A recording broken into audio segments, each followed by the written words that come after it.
Dodge Viper parts came for my truck. But it's not what you might think. No, it's not getting an 8.4 liter V10. It's still gonna be a big block Chevy. And it's not getting a sweet wing or anything like that. Actually, what I got was from my friends here at MGW, some super cool shifter return springs. So what these are is, as you know, I've got an MGW short throw shifter out of an, like a LS1 era. Things on jack stands right now. It's got to climb up in here. Out of an LS1 era Camaro. So I've got the T56 transmission, and then I've got obviously the MGW shifter that goes with that T56. So the only problem with this is, you can see it returns to center. The only problem with this is the T56 was really never designed to be in this type of vehicle. And what I mean by that is a T56 naturally doesn't have, gotta press the clutch in, doesn't have super short throws. So obviously these throws are relatively short, okay? But that's because I have the shifter on here. But you put a short shifter on here, you still got to get the handle up to somewhere where you can grab it, right? Because in a Camaro, you're sitting lower, the handle's real stubby, it's that tall, right? So like this, you've got this extra added weight on the top. So the first iteration when I went through this, I tried to use like a Hurst handle, like you would bolt onto another transmission, not this MGW. It didn't work. I made a custom little adapter plate. I'll show you a picture of that here. And what I found was, yeah, I got the shifter way up to a real nice position that was real easy to drive, but all that extra weight on top kind of deadened the short throw. It made it's very vague. It was hard to find what gear you were supposed to be in. It popped out of gear sometimes, so you can't have that. I've got another shift, we'll call it shaft, right, that I can screw on that doesn't have this bend in it. It just comes straight up.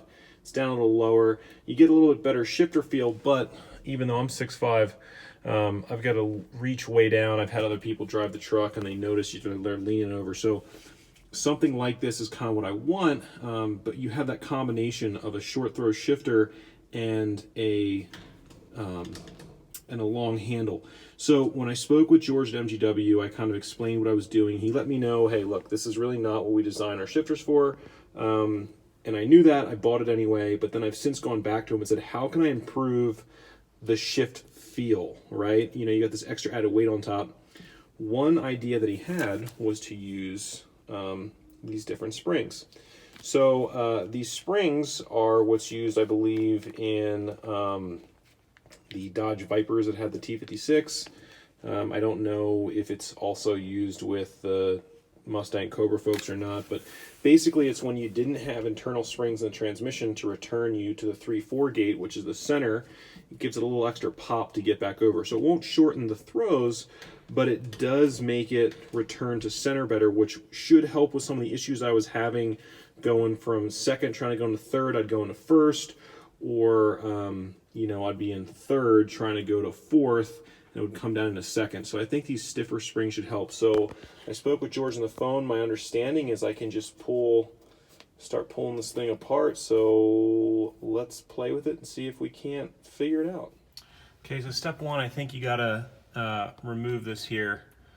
We'll see how hard that comes out. I think the rubber boot then comes off, and there's 4 screws to get to. I've never done this before. I'm a little leery. George told me that this is put on pretty firmly at the factory, so hopefully I'm able to break it loose. Assume it's standard, since most MGW stuff is all made here in the USA. I'm really going to want to make sure I get the size right though, because it feels good. Because like I said, I'm told this is put on pretty firmly. So let's see what happens when I do this here. Okay. Well, that is not as difficult as I thought. Make sure I don't lose any of these pieces here. Is that the loudest ratchet you've ever heard? So you've got to do a little bit of prying once you unscrew it you have to pry up on a little bit with the screwdriver to pop it off, and then this is what it looks like once it gets removed. So now I think the shift boot comes off, and then there's some more bolts underneath there.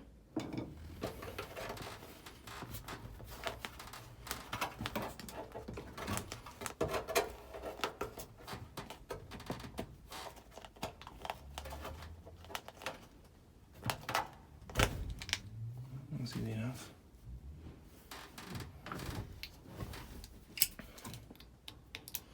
I use the same size for everything, 3/16. Okay. Try to do these in a reasonable order here.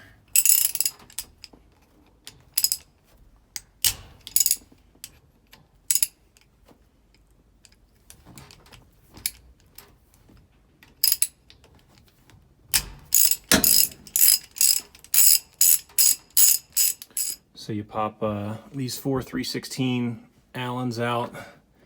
They use really good hardware, really good bolts.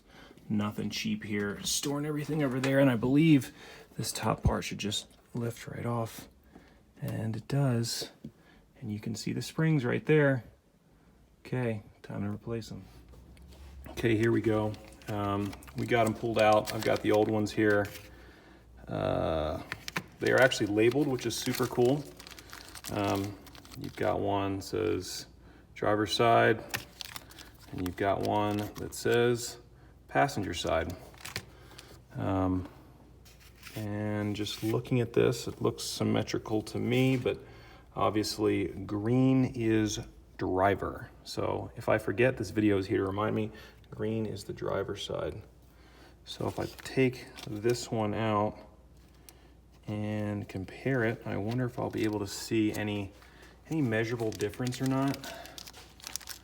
You know, it's kind of hard to tell. First glance, they look pretty similar. You know, just if we go and look at them, new versus old, both green, but who's to say this could have, you know, different, they could have different spring rates, so we don't know. So I will get some red grease here, make sure I pack that in, and then go ahead and install these. MGW uses, but I'm gonna grab some synthetic grease and just kind of looks like do what they did. Just shove it in there, get it all nice and greasy, work it in. Okay, work it in there. Hopefully this grease plays nicely with the other grease.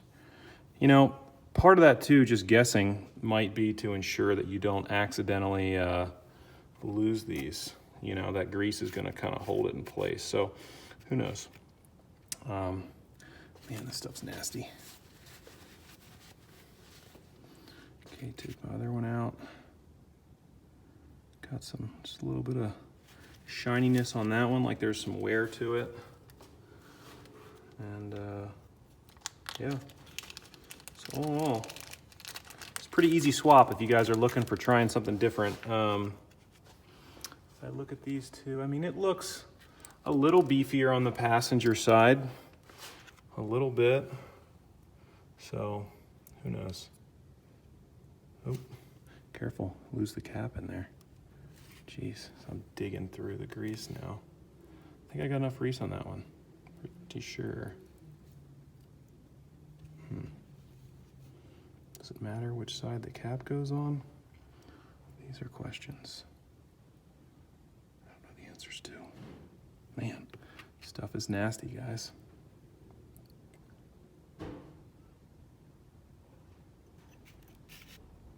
Okay, shut this off. Go put it in. Okay, got it now. Remember, green goes on the driver's side. And again, I think part of this grease is so that you don't accidentally drop these on their way down in there. See how it works. It's like grease everywhere.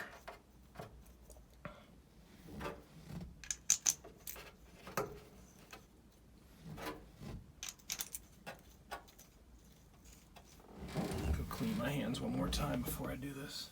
I went and swapped over to a smaller ratchet just to be safe, because they were on there pretty good. There wasn't any Loctite, but I don't know if I want to go and give them all the beans. So try and do it in like an X pattern, I guess. We'll see what happens here.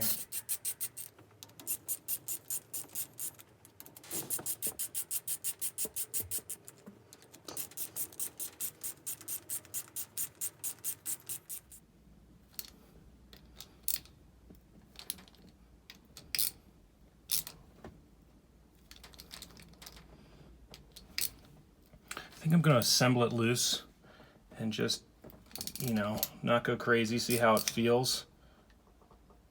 And then if it feels good, I'll come back and Loctite that center one.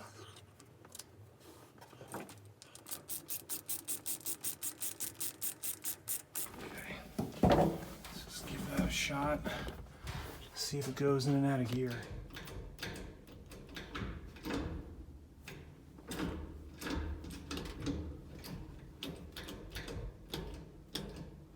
You know, if I'm being honest, it's a little bit stiffer.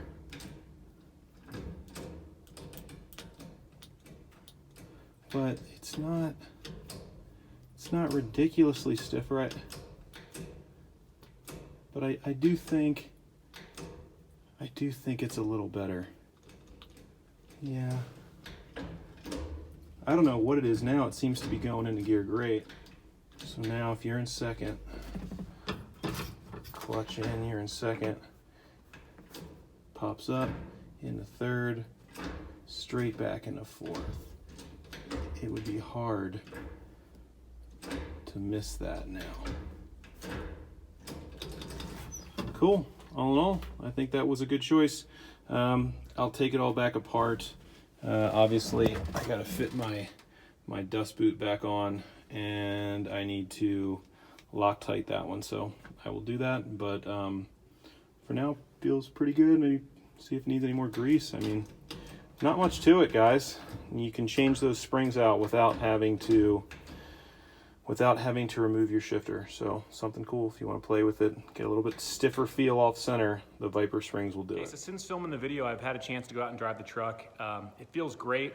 I still need to brake in my rear end, so I'm not able to bang shift it super hard, but I played around with it a little bit on the street, and I can tell you that Viper spring upgrade certainly helps when you have a longer handle that's more added weight. It helps pop it over to neutral. You're not gonna miss that 2-3 shift. So I think so far this has been a great upgrade. Costs little to nothing, and it's very easy to do. So I hope you enjoyed that. I've got a couple more videos coming out. Couple things to look forward to. So I had to replace the oil pan. I had a leak in my oil pan. I'll show you the old one right over here as I run into the truck walking by. So I got my old pan right here. This one had a leak coming from the drain location. It actually was the inside where it's riveted together. I think it was leaking through there. So I actually went up and welded this one. I'm gonna try and sell it. Hopefully I can get a little bit of money back for that. So I fixed the inside of that. But what I did was I bought a Summit Racing pan, and they've got one that has a windage tray and a crank scraper and all that stuff. It's pretty inexpensive, and I can jump up from, I think this old one was like 5 quarts total. The new one's gonna be 7. So I have a little bit more capacity there. And I have a video for that. While I was down there were some header clearance issues with that larger pan. I found out that I had 1 5/8 headers. They were, as you've probably seen, they weren't coated, they weren't painted, they were just bare steel, they were rusting. And I did some research and I found out that 1 5/8 is probably too small for my motor. So I went with a set of ceramic coated Summit Racing headers. You can get them extremely inexpensive from Summit Racing. They fit awesome. I had to make a couple of modifications to them, and I'll show you that in a future video. While I was doing that, I had to change my exhaust a little bit, so it added some complexity, but in terms of just the headers bolting up and fitting and not hitting your starter, your frame, they fit fantastic. So I will share that part number and a picture of those. What else can I talk about? A couple other things. Unfortunately, I found out that I have a leak in one of my tires. The wheel and tire setup that I've got a set of 15x10 Weld Pro Stars in the back and 15x8 in the front, and I just had the old tires that came with those wheels when I bought them. So I'm actually gonna keep the wheels, but ditch the tires, and I got some Mickey Thompsons coming. So they'll show up tomorrow, and maybe I'll put together a video on those. But basically a couple videos to look out for. I've got quite a bit of stuff I need to edit, but once I get that all edited, I will put it out there. I appreciate you watching. Don't forget to like and subscribe, and I will see you soon.